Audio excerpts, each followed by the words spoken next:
የሊቨርፑል እና የአርሰናል ጨዋታ እኮ በቃ አለቀን አለ። ብዙ ነገሮችን እያስተናገደ ነው። በነገራችን ላይ የጨዋታ ከጨዋታው በኋላ በአንድ በኩል ልክ ያጣ ከጨዋታው በፊት የኛ የአርሰናል ደጋፊዎች ፉከራ ነበረ። የኳስን መሰረታዊ ባህሪ ባለመረዳት ምክንያት የሚሰጥ ይሄ በቃ ከልክ ያለፈ ፉከራ። እንደዚህ እናደርገዋለን፣ እንበታትነዋለን፣ እንዲህ እናደርገዋለን። አሁን ደግሞ ከጨዋታ በኋላ የሊቨርፑል ደጋፊዎች ልክ አሸንፈው የመውጣት ያህል፣ በእርግጥ አርነ ስሎትም እንደዛ ብለዋል፣ አሸንፈን የመውጣት ያህል ነው ስሜቱ ብለዋል። በኋላ እመጣበታለሁ። እና አሸንፈው የመውጣት ያህል በቃ እየተወራጩ ነው አሁን የሊቨርፑል ደጋፊዎች፣ የሌላ ክለብ ደጋፊዎች ሳይቀሩ ማለት ነው። ግን እኔ በጣም የገረመኝ የደጋፊዎች የእግር ኳስ ተመልካቾች ሀሳብ አይደለም። የዓለም አቀፍ ሚዲያዎች ሳይቀሩ በዚህ ልክ ነው እያስተጋቡት ያሉት። አንድ ጽሁፍ ምን የሚላየው መሰላችሁ? አርሰናል ዘንድሮም አይታመንም አይነት ነገር ይመራል፣ ከዛ ለተረኞች ያስረክባል ወደ መጨረሻው አካባቢ የሚሉ ግምቶች አሉ። በፕሮፌሽናል ጸሐፊዎች ዘንድ፣ በእግር ኳስ ተንታኞች ዘንድ እንደዚህ አይነት ሀሳቦች አሉ። አሁን እንደውም ጽሁፉ ምን ይጠቅሳል? በ2008-9 የውድድር ዓመት በፈርጉሰን ጊዜ ከማንቸስተር ዩናይትድ በ13 ነጥብ ይርቅ ነበረ አርሰናል። ከዛ በኋላ አስረክቦ ነው ለሻምፒዮኖቹ እሱ የተንሸራተተው። እንደገና የቅርቡን ደግሞ ለፔፕ ጋርዲዮላው ሲቲ በ2022-23 ውድድር ዓመት የነበረውን ይጠቅሳሉ። በ9 ነጥብ አርሰናል ይርቅ እንደነበረ እና ከዛ በኋላ ደግሞ ያው ለሲቲ አስረክቦ ሻምፒዮንነቱን በሁለተኝነት እንዳጠናቀቀ ይጠቅሳል ጽሁፉ። እና እንደዚህ አይነት ነገሮች በስፋት እየተንሸራሸሩ ነው። ሊሆን እኮ ይችላል። በእግር ኳስ ሁልጊዜም እንደምለው እርግጠኛ መሆን አይቻልም። በእግር ኳስ እርግጠኛ መሆን አይቻልም። በእግር ኳስ ግምት ነው የሚሰጠው። ግምት ሲሰጥ ደግሞ በአቦ ሰጥ አይደለም፣ በግምት አይደለም። የቡድኖችን የክለባትን ወቅታዊ ሁኔታ መሰረት ከግምት ውስጥ ያስገባ ትንተና ነው። የሚጨበጥ የሚዳሰስ ትንተና ነው የሚያስፈልገው። አርሰናል ከዚህ በፊት የነበረው አርሰናል አይደለም። በቦክሲንግ ደ በፌስቲቭ ፔሪድ አካባቢ ይሄ የተጨናነቀ የውድድር መርሃ ግብር ሲወጣ አንድና ሁለት ወሳኝ ተጫዋች ሲጎዳበት ሸብረክ የሚለው እጅ የሚሰጠው አይደለም። አርሰናል ዛሬ ለምሳሌ ከሊቨርፑል ጋር አቻ ወጣ። እስካሁን በ21 ጨዋታዎች 2 ጊዜ ብቻ ነው የተሸነፈው፣ በራሱ በሊቨርፑልና በአስቶን ቪላ። ከዛ ውጭ አልተሸነፈም። በሜዳው ምንም አይነት ሽንፈትን አላስተናገደም እስካሁን በውድድር ዓመቱ። ብዙዎቹን ኦልሞስት በአብዛኛው ኦልሞስት ሁሉንም ማለት በሚቻልበት ደረጃ አሸንፏል። ከሲቲ እና ከሊቨርፑል በሊጉ በሜዳው አቻ ወጥቷል። ከክሪስታል ፓላስ ጋር አቻ ወጥቶ በፔናልቲ ያሸነፈበት ማለት ነው። እሱም አቻ ነው ሊባል የሚችለው ያው ሙሉ ደቂቃውን በአቻ ስላጠናቀቀ እና ውስን የሆኑ አቻ ወጥቶ ካልሆነ በስተቀር አብዛኛውን አሸንፎ በሜዳው የማይበገር ክለብ መሆኑን፣ የማይሸነፍ ቡድን መሆኑን አሳይቷል። ይሄ እኮ ከወትሮ ካለፉት ዓመታት የተለየ ቡድን መሆኑን ከዚህ በላይ ማሳያ ያለ አይመስለኝም። ስለዚህ ሰዎች ለምንድን በዚህ ደረጃ የድሮውን ያለፈውን ታሪክ እያነሱ አርሰናል አሁንም ቢሆን እየተሽኮረመመ ነው፣ ወደኋላ መመለስ እየጀመረ ነው እንዴት ይባላል? ለምሳሌ ባለፉት 3 ዓመታት በሊቨርፑልም በሲቲም 2 ጊዜ እየተበለጠ ሁለተኛ የሆነ ሲያጠናቅቅ ምክንያቶች ነበሩት። ለምሳሌ ሲቲ ሲሸነፍ መሸነፍ፣ ነጥብ ሲጥል መጣል፣ እንደገና ሲቲ ደግሞ ሲጠቀምበት ያን እድል ሊቨርፑልም እንደዛው በተመሳሳይ። እንዲያውም ከሲቲ ጋር አንድ ዓመት ትዝ የሚላችሁ ከሆነ በ1 ነጥብ በልጦ ነው ዋንጫውን ያነሳው ሲቲ፣ በ1 ነጥብ አስቡት። ስለዚህ ያኛው አርሰናል አይደለም ነው። አርሰናል በዚህ ዓመት ዝም ብሎ ስታቱስ ስታዩት፣ ሪካርዱ ስታዩት የአውሮፓ ሻምፒዮንስ ሊግ ምንም አልተሸነፈም።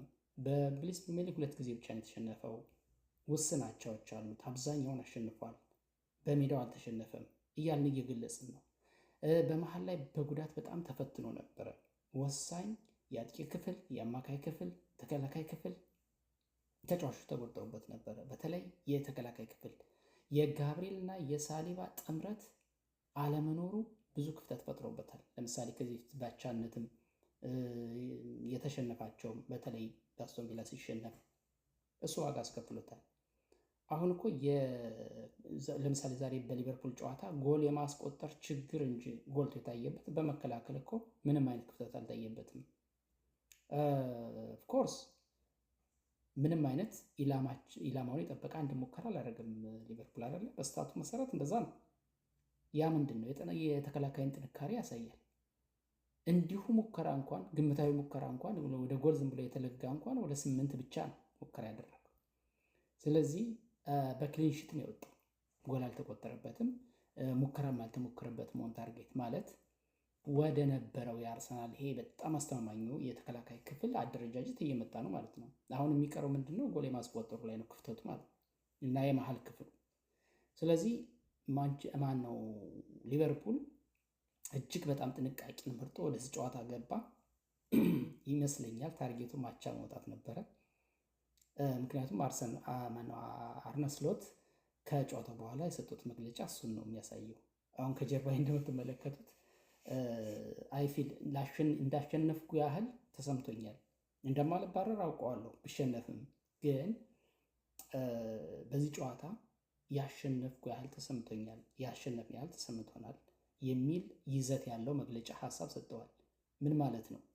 ይሄ የሚያሳየው አርሰናል ምን ያህል ከባድ ቡድን እንደሆነ፣ ምን ያህል ፈርተውት እንደነበረ፣ ለሻምፒዮንነት የሚሄደውን ቡድን ነጥብ ማስጣል እንደማሸነፍ እየቆጠሩት ነው። ስለዚህ የአርሰናል ክብደት ነው የሚያሳየው ይሄ እና አሁንም ቢሆን 6 ነጥብ ልዩነት ብዙ ሆኖ አይደለም። ለምሳሌ አርሰናል አንዴ አሸንፎ ሲቲ አንዴ ቢያሸንፍ 3 ይሆናል ልዩነቱ። እርስ በርስ ሲገናኙ ቢያሸንፈው አለቀ፣ ጨዋታው አለቀ ማለት ነው። ግን እንደዛ ይሆናል ወይ ነው? የድሮ አርሰናል ቢሆን አንድ ተጫዋች ወሰደ 2 ተጫዋች 3 ተጫዋች ሲያጣ ሸብረክ የሚለው አርሰናል ሊሆን ይችላል ልንል እንችላለን። ግን አይደለም፣ አርሰናል እንደዛ አይደለም። በሚቀጥለው ሳምንት ነጥብ እንደሚጥለው እንደሚሸነፍ የሚጠብቅ ካለ እንዲመጠበቅ ነው። ስለዚህ ሲቲም የአርሰናል ጥንካሬ ብቻ ሳይሆን ሲቲም ደግሞ የድሮ ሲቲ አይደለም።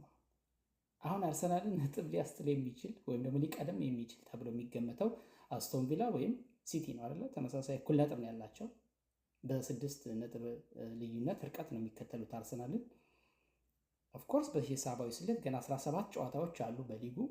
ሌሎችም ኮታች አሉት እነ ሊቨርፑል እነ ቸልሲ ምናምን ማንቸን ጨምሮ ሂሳባዊ ስሌት ውስጥ ሊገቡ ይችላሉ። ግን በተጨባጭ ግን ማን ነው የዋንጫ ተፎካካሪ ከተባለ ሲቲ እና አስቶን ቪላ። አስቶን ቪላ እኔ አይዶንት ቲንክ ሶ አስቶን ቪላ ብዙ ርቀት ይሄዳል ብዬ አላስብም። እንደውም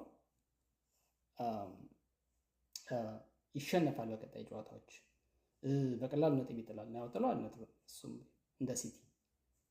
ስለዚህ ምንም ያን ያህል የተለየ እንትን ይሆናል ብዬ አላስብም። እኔ የምፈራው ይልቁንስ ማለት መፈራው ሳይሆን የምጠረጥረው ሲቲን ነው። ሲቲ እንደ ቡድን ቅርጹን እያስተካከለ የመጣ ነው። ከፊት አስተማማኝ አጥቂ ክፍል አለው። ተከላካይ ክፍል ጉዳት እየፈተነው ነው ኦፍኮርስ። በዛ ላይ አሰልጣኙ ፔፕ ጋርዲዮላ ነው። ሁልጊዜ ደጋግሜ እንደምናገረው እኔ የፔፕ ጋርዲዮላ አድናቂ ነኝ። በነገራችን ላይ በህይወት ዘመኑ አርሰናልን አንዴ ባሰለጠነ ብዬ የምመኘው ሰው ነው። ስለዚህ ይሄ ሰውዬ ማጅክ ነው፣ እንዴት እንደሚመጣበት አታውቅምና በቃ ሊደርስብን ይችላል ብዬ የምፈራው እሱ ነው። ግን አሁን ሲቲ አሁን ባለው ሁኔታ እንደተመለከት ነው ባለፉት 3 ሳምንታት በተከታታይ ነጥብ ሲጥል፣ አሁን ደግሞ በዛ ሂደት ላይ በእንቅርት ላይ ጆሮ ደግፍ እንዲባል ወሳኝ ተከላካይ ክፍል ተጫዋቾች እየተጎዱበት ያለበት ሁኔታ ነው ያለው። ስለዚህ ሲቲ በቀጣይም ነጥብ ሊጥልም ሊሸነፍም እንደሚችል ታሳቢ ማድረግ ያስፈልጋል። አርሰናል ብቻ አይደለም ነጥብ የሚጥለውም የሚሸነፈውም። ስለዚህ የነጥብ ልዩነቱ እንደተጠበቀ ሆኖ ከሲቲ ይልቅ አርሰናል የተሻለ የማሸነፍ ነጥብ የመሰብሰብ ኦፖርቹኒቲ ያለው ብዬ አስባለሁ። አስተማማኝ ተከላካይ ክፍሉ ተመልሶለታል። ከአጥቂ ክፍል ኦልሞስት ተመልሷል። ጥቂት የጉዳት ዜናዎች ናቸው ያሉት አሁን አርሰናል ቤት። አሁን ቲሙ ሙሉ እየሆነ ነው የመጣውና እንዲያውም ማንን አሰልፎ ማንን ማስቀመጥ ይቻላል ተብሎ እስከሚባል ድረስ አሁን ነይዜ እነ ማዱኬ እንዴት ወንበር ያሞቃሉ እየተባለ አይደለ ገና ካሁኑ። ስለዚህ አሁን በዮክሬሽ በጋብሪኤል ጄሱስ እና በሃቨርት መካከል አሁን ከፍተኛ የሆነ ፉክክር ሽኩቻ ይመጣል። ስለዚህ ሁሉም ለማምለጥ ወደ ጥረት ይመጣል እና አይ ቲንክ አርሰናል ጥሩ ጉዞ ይሄዳል ብዬ አስባለሁኝ። ደጋፊዎች መደናገጥ አያስፈልግም። ያ አሸናፊ መሆኑ አይቀርም።